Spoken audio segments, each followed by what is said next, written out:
we've already, we don't want to preach to the choir, so we're kind of preaching to you, or we want the message to go to our elected officials.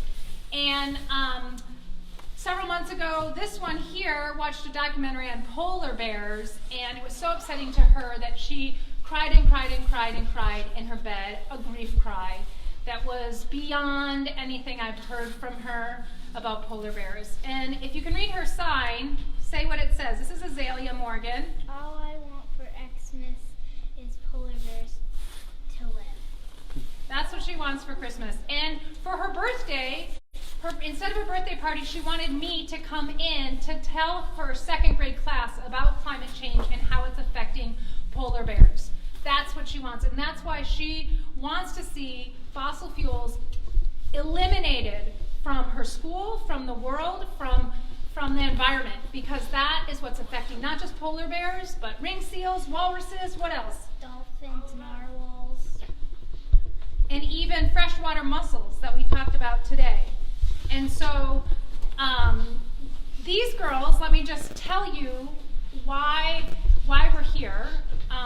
This is a continuation of probably a lifelong journey. They were so motivated and focused and passionate about creating climate awareness that they decided during Climate Week, and they're inspired by Greta Thunberg, that they rode their bicycles from their front door in Andover, New Hampshire, to New York City.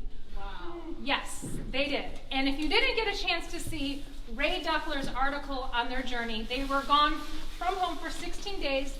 We did take public transit for some of it, but we learned a lot about how it wasn't safe to bicycle for children. Well, I'll have to find the article later. Come and ask me for it if you'd like a copy.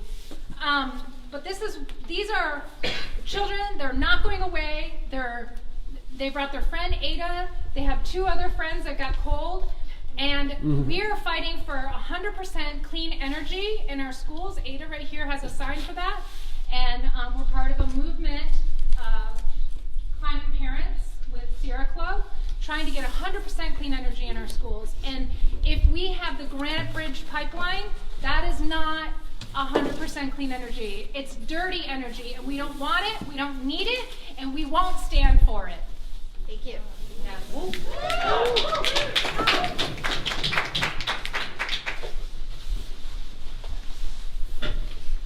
Hi, my name's Katie, and I'm here because I care deeply about this earth, and I care about our place on the earth and our health as a human community. And I think my personal connection to the movement is that I find a deep connection, like a deep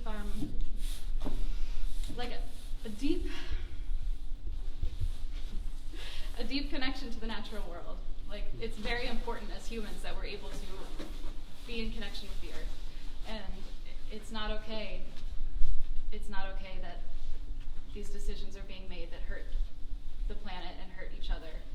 And we just have to start making better decisions.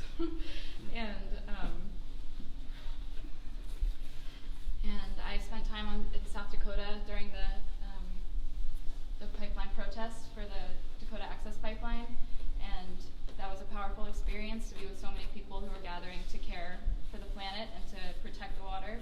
And we see that the pipeline was built and that it's been leaking and that it's been affecting lives and hurting people. And it's just very real. And so these aren't always the easiest decisions to make, but they're ones that we have to find the willpower to make together. And so being here and being with community gives me that hope, and it re-inspires me and helps me remember that we can do this and that we're stronger together, and that I ask for my heart that these senators keep finding their willpower to make the right choices. And that's what I have to say. Sure. Yeah. Thank you.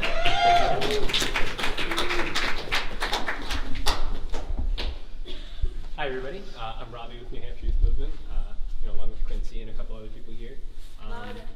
Sure, and I'm here just to air my frustrations with the Democratic leadership, not only here but nationally. One of our representatives, Maggie Hassan, said to us that we need to take bite-sized solutions to climate change. Boo! And to me, when we're talking about the Granite Bridge Pipeline, that's even worse than bite-sized solutions. It's like we're going backwards. We should not be building more infrastructure to be burning fossil fuels. We should keep it in the ground, as Lila's sign says. And take the energy we're using to build the pipeline in New Hampshire and use it to build renewable energy, such as wind and solar. I don't see a need to be building, this big reservoir in the backyards of people in Epping. It's unsafe. It's dangerous, and after all, we do need to keep this in the ground and keep it out of our communities. So that's what I'm here for today. Thank you.